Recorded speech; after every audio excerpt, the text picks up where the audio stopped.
Golden State Media Concepts Technology Podcast covers everything tech. The hottest mobile phones, tablets, games. We review it, rate it, test it. Whether you're Microsoft or Apple, Android or iPhone, we'll give it to you again. Black and white. The Golden State Media Concepts Technology Podcast.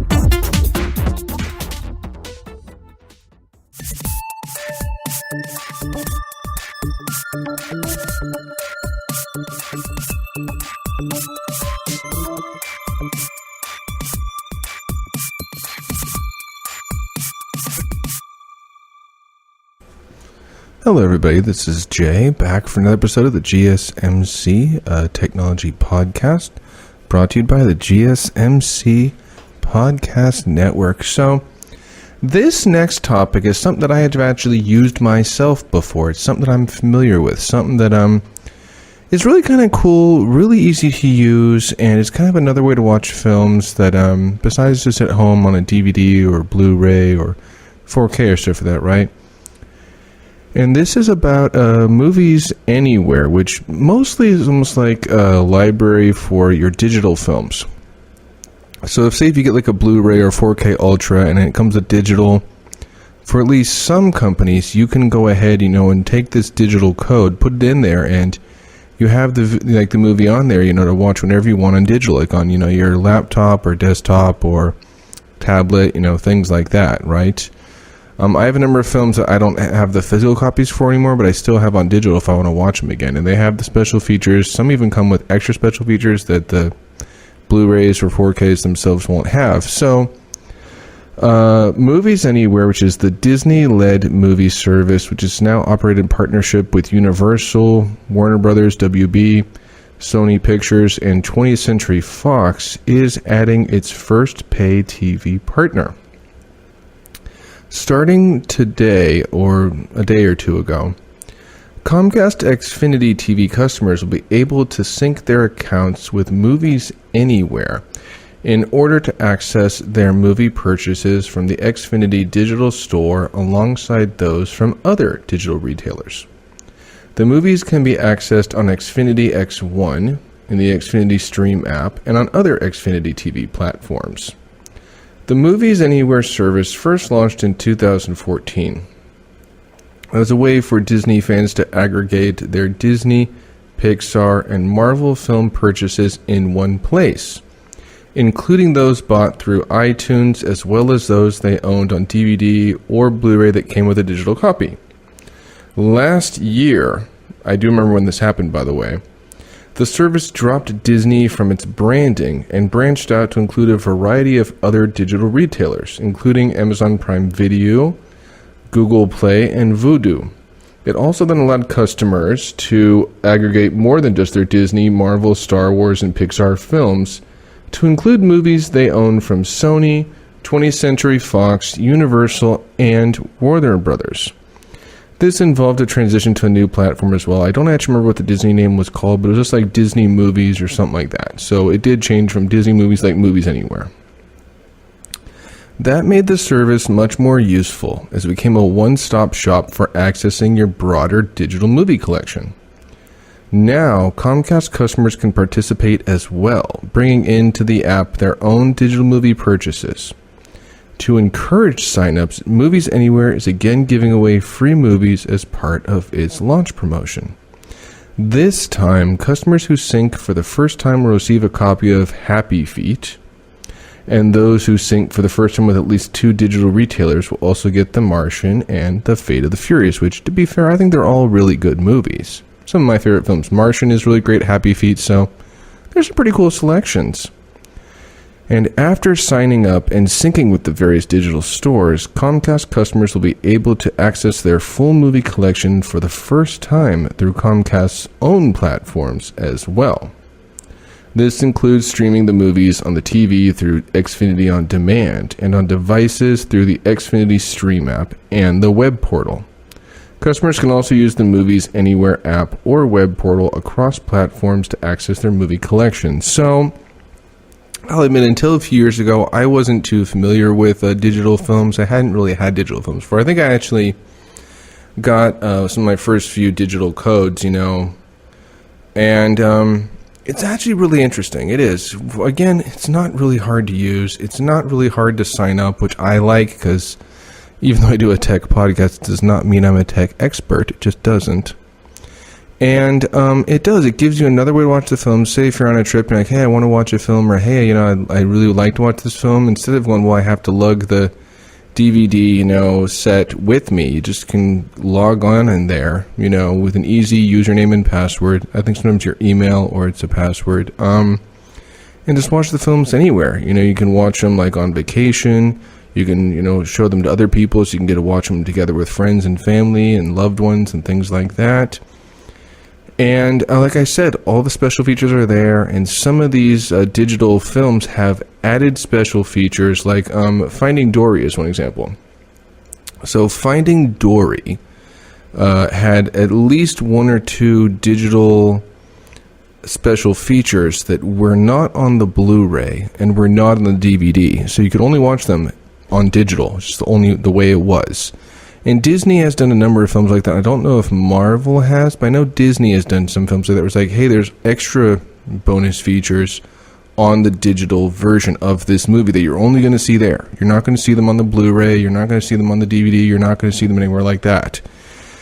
And I think one of those was there was an alternate ending, I think it was, to Finding Dory, or something like that you saw like on that, or like maybe that's where the deleted scenes were. I don't remember fully what it was, but I do remember like, reading on the back that, hey, look at these really cool special features. And I looked at it and I'm like, I don't see it. And then I went on the digital and I'm like, oh, there they are. So there's a few extra bonus features that you get to see, like, some making of films or deleted scenes or gag reels or blooper reels or things like that you only get on the digital. And like I said, using the digital is really easy. It's really simple. The nice thing is when you buy a movie and get a digital code, you can watch that film again and again and again as many times as you want. There's no limit. And it's just another way to watch your films, like I said. And it's not constricted just to your computer. It can be your tablet. It can be, I want to say it might even be able to be other people's computers. I want to say as long as you log in. So it's a really cool feature. I remember when it expanded to the other companies, and I like it because it's really kind of cool to have it that way. And I just think it's a lot. It's a cool little news they're doing here. Will it be hugely beneficial? I don't know, to be honest, because I know what's happening with certain generations is they're kind of dropping their Comcast, right? They're dropping their cable providers. It's just what's happening. So on that note, I wonder, well, is this going to really help? I don't know. I mean, I know there are people who still have it, but I know there's a lot of people too who are just like, why should I pay for cable anymore? I can just watch stuff online so easily. What's the point? You can watch shows and movies and so much stuff online where, like, why should you pay for cable? So, it's nice that Comcast and Xfinity is doing this. Don't be wrong. I still have internet through them, but, I just don't know if it's going to be as beneficial as I think it is. Like having all those companies added was a good idea because it gave you just, more options to have all your digital films in one place rather than in 3 or 4 or 5 different places. So it was easier. I get it. But I don't know. I think this is something that we'll see how the implications go as it goes. I think it's just going to happen. I think is the truth about it, because it could be a good thing, but I know with more and more people dropping their cable from their, plans, I don't know if it's going to be as beneficial as I think it's going to be. I don't know. I'm just not sure. And I want to say there's probably a way where they could watch, these on their TV without the app. Anyway, I want to say there might be a way to do that. I'm not 100% sure, but I don't know. This is definitely an interesting story. Like I said, I've used Movies Anywhere personally. I don't have any issues with it. I really don't. I think it's a really great, cool way to get to watch movies on the go.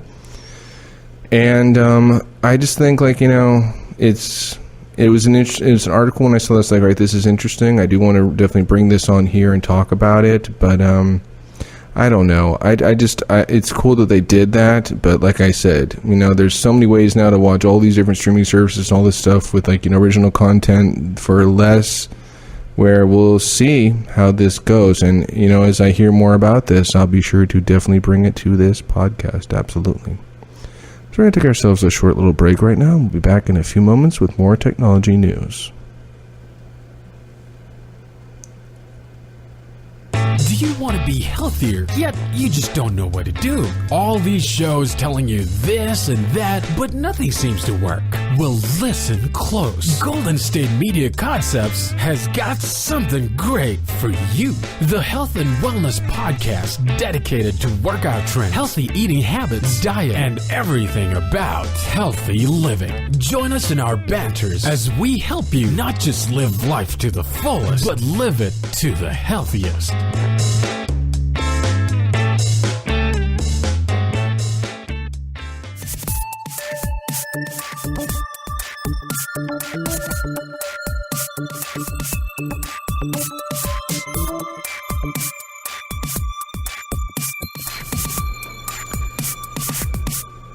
Hey there, everybody. This is Jay, back for some more technology news. So, like I said on the last episode, I like to try to do robots at this part, and this is very similar to the last episode. You know what?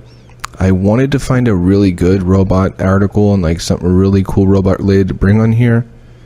Sadly, this is all I could find, and this is actually probably weirder than the Eubonic, if you can believe it, because that was kind of a really weird article and a really strange story, and there wasn't much about it. Well, if you thought that was weird, just wait until you hear about this one. So, Affetto. What is Affetto, you might be asking? Well, let me tell you a little bit about it. So, Affetto is a robot that can smile at you while it pierces your soul with its endless dead state. Created by researchers at Osaka University, this crazy baby head robot can mimic human emotions by scrunching up its nose, smiling, and even closing its eyes and frowning. Put it all together and you get a nightmare from which there is no sane awakening. Android robot faces have persisted in being a black box problem. They have been implemented, but have only been judged in vague and general terms.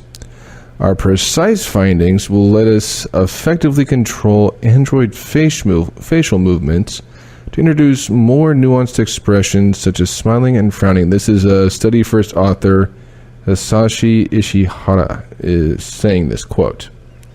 So, I didn't see this personally, but I guess we last saw Affetto in action in 2011 when it was even more frightening than it is now. If you can believe that, because I saw a video of this bad boy and yeesh.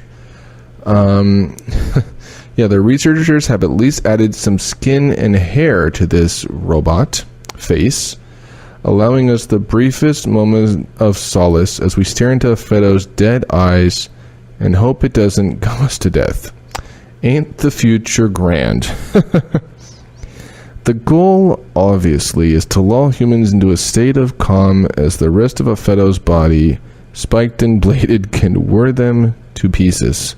I wish I could make this stuff up, but this is actually what the article says, by the way. It really does.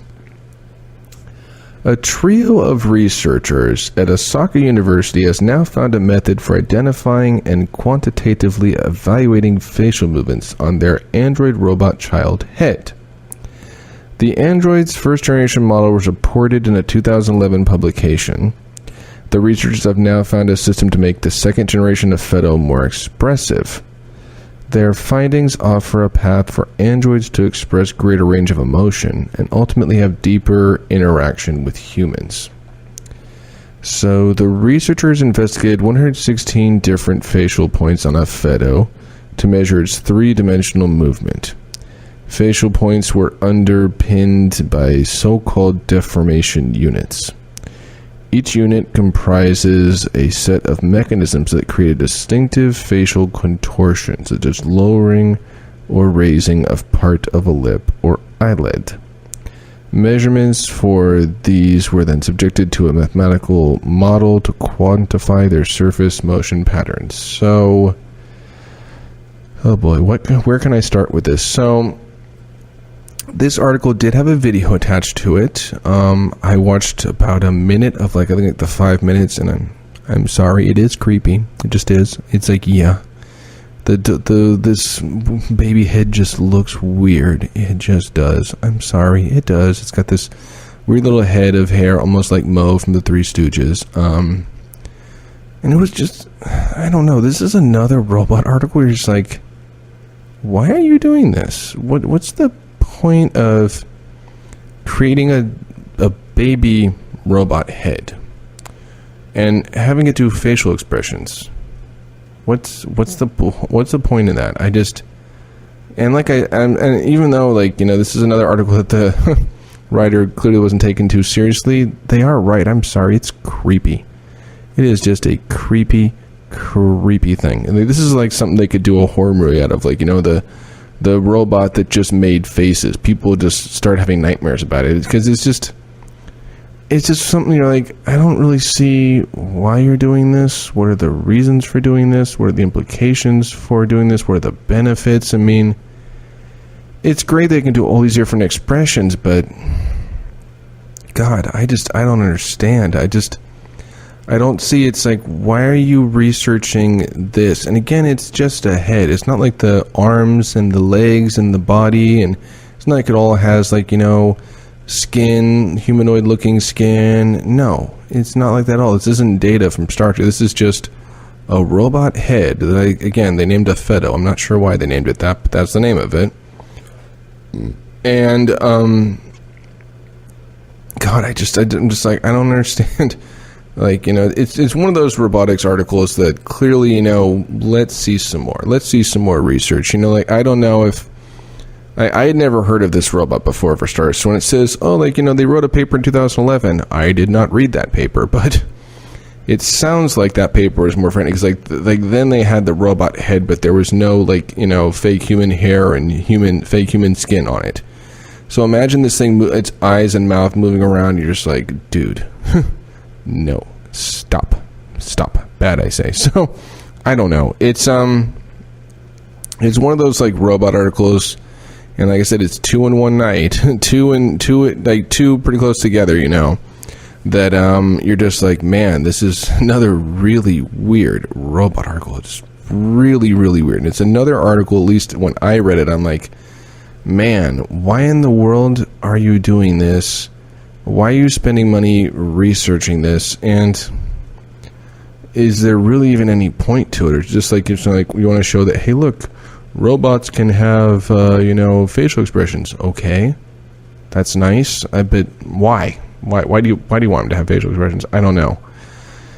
It's just a really, really, really weird article. It just really is. Just like, okay, what in the heck is this?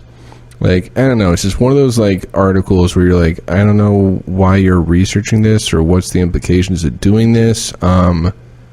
Isn't there better robotic stuff they could be testing? Like, I don't know, maybe like testing robot arms to do surgeries from far away? I don't know. Or maybe like drones that can, you know, transfer human organs long distances in short moment. I don't know. It's just, it's one of those articles you're just like, man, you like, the more you read it, the more you're just like, what in the world is going on here? What in the heck? I don't understand. I'm very, very confused by the whole thing. Like I said, if you want to see something really strange, check out the video. It is. I couldn't get through it. You know, I was just like going, what the heck, man? Just yeesh. It's like, no, I say. I mean, it's like, it was basically, I'd say like a minute, I'm like, and I've seen enough. I've seen enough. I don't need to see any more. I get the general idea what it can do and where it's going and what's happening here. I get it. Thank you very much. That's all I need to see, pretty much. So I don't know. This is definitely probably one of the, and even though Eubionic was pretty weird, I think this one takes the cake for weirdest robot article I've read. It just does. I'm sorry. I mean, I hope that the team, you know, finds some great implications for it, you know, and their research goes really well. I mean that. I really do. But yeah, I don't know if you need to publish about this as often. I don't know. Maybe I'm wrong. I just like, I'm just reading it and just going, wow, you know, this is a really, really, really strange story and a really, really strange thing to do with a robot and to get a robot to do. And yeah, I just don't fully understand it. I just really don't. I'd like to I like to grasp the concepts and ideas and the reasonings, but I can't. It's kind of going over my head, so I don't know. So we're going to take ourselves another short little break, and we'll be back in a moment with more technology news.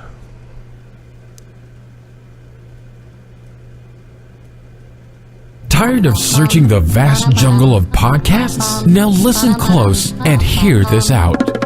There's a podcast network that covers just about everything that you've been searching. Hey! The Golden State Media Concepts Podcast Network is here.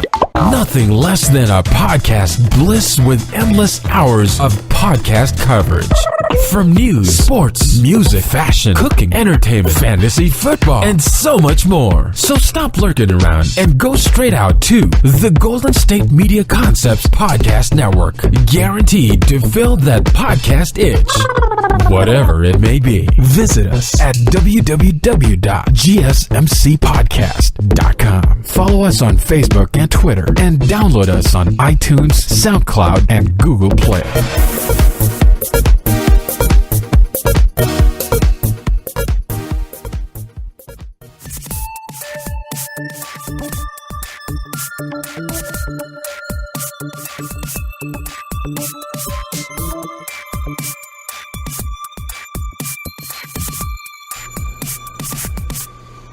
Hello there, everybody. This is Jay, back for some more technology news. So, this last one, it took me a little while to find it. I think around this time of year, like, a lot of the big video games either are out or are coming out.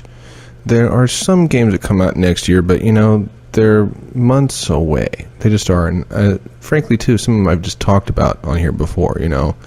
So, it took me a minute to find this next topic. It hit me, oh yeah, they did release a new trailer for this game, and this is a game I'm very excited for, and I've talked about on here many, many times, and hopefully we'll talk on about a few more before it gets released. And this game is Kingdom Hearts 3. Now, yeah, if you've heard my previous episodes, you know, he seems to like Kingdom Hearts a little bit. Yeah, I do, just a bit, you know. The series is a really fun series. It's got an amazing, you know, voice cast. It's had Leonard Nimoy and Haley Joel Osment, and a lot of the people have voiced different characters from the different movies. You know, they've come back to voice their characters on this. And so this trailer got released, I want to say a week or two ago. It's called Kingdom Hearts 3 Together. And it doesn't necessarily show any brand new worlds per se. But it shows, you know, like some more fight scenes in some worlds we've seen, like San Francisco. We see I think a new boss battle in there. And we get to see some Heartless get being fought in Kingdom of Corona, which is Tangled. I want to say we might see a new, like, a boss fight or mini boss fight. No, we do. We do actually see a new boss in, I think it's called Toy Box, which is basically the Toy Story world in this trailer. What else do we get to see new? Because it's, like I said, it's not necessarily you get to see brand new places, but you get to see brand new enemies. You do get to see that.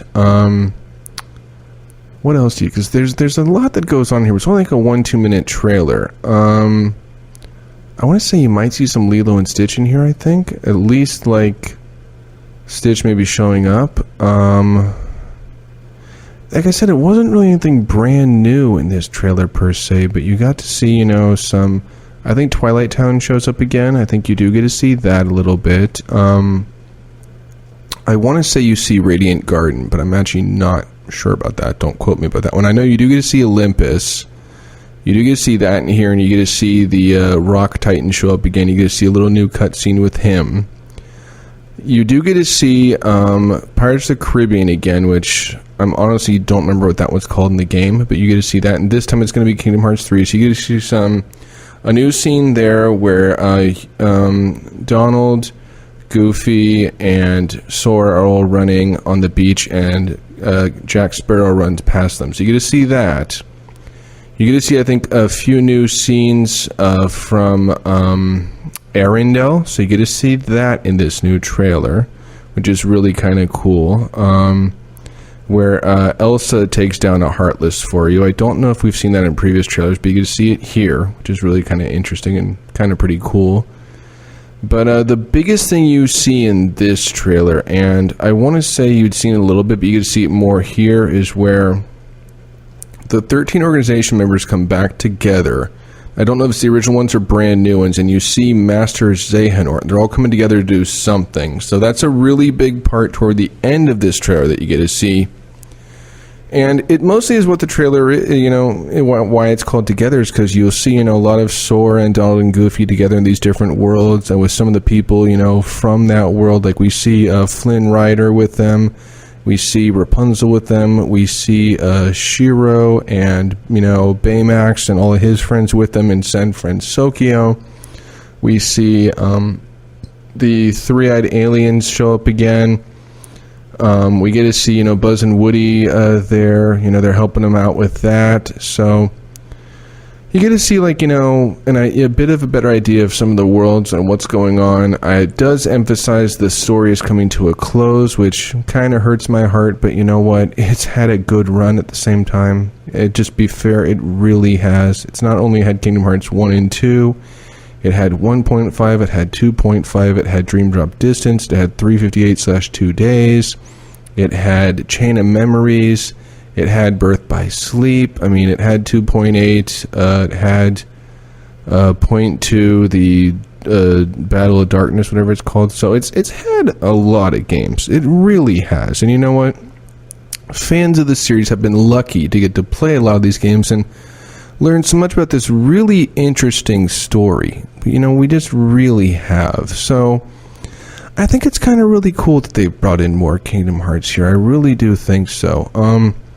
It's related, so I'll bring it up. And this just got released, I think, yesterday or today. They released the little beginning opening song and video for Kingdom Hearts 3, where we get to see how the game is going to start. They've done this previously with previous Kingdom Hearts games, and I think Atada Kikata, I want to say.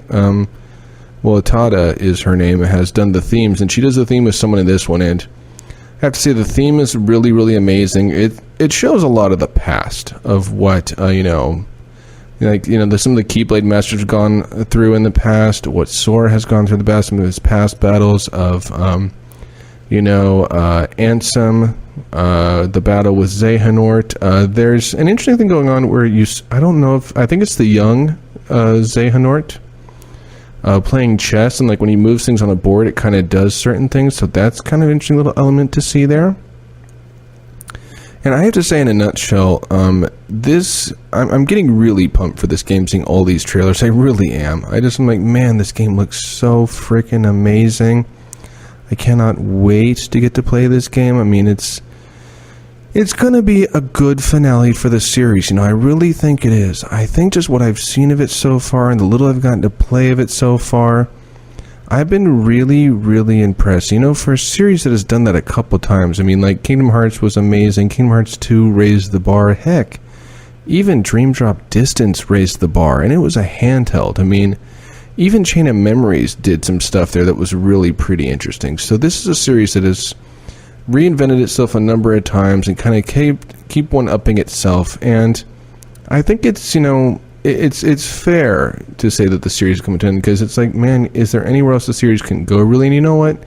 Just because they say that, for all I know, that could just mean maybe Sora's story is over. It doesn't mean the series is over. Heck, last episode I talked about, a game where it sounds like it either goes on during the time of How to Train Your Dragon 3, The Lost Kingdom, or it may be after it. So, I don't know if Square Enix would be like, hey, Kingdom Hearts 3, that's it, no more Kingdom Hearts ever. I don't know if that'll happen. Because of how popular these games are and how big the fan base is, I don't know if that's a good idea, to be honest. But I do know that, I really like this trailer. There's a lot of just cool things to see in this trailer. Not necessarily anything brand new that we've never seen before, but some really cool stuff. So if you're excited for this game like me, I would say check out this trailer. You won't regret it. You'll enjoy it. You'll get more pumped for this game if you aren't extremely pumped already. And this game comes out January 29th, 2019. It's here before we know it on Xbox One and PlayStation 4. So both of those systems So yeah, it's going to be, I think, a really, really good game, and it's a really good trailer that has some really cool stuff in it. So other than that, we have come to the end of this episode. I hope you've had a lot of fun and gotten to learn about all the really cool stuff I brought over here. And have yourself a wonderful rest of the day. And don't worry, though, we'll be back real soon with more technology news.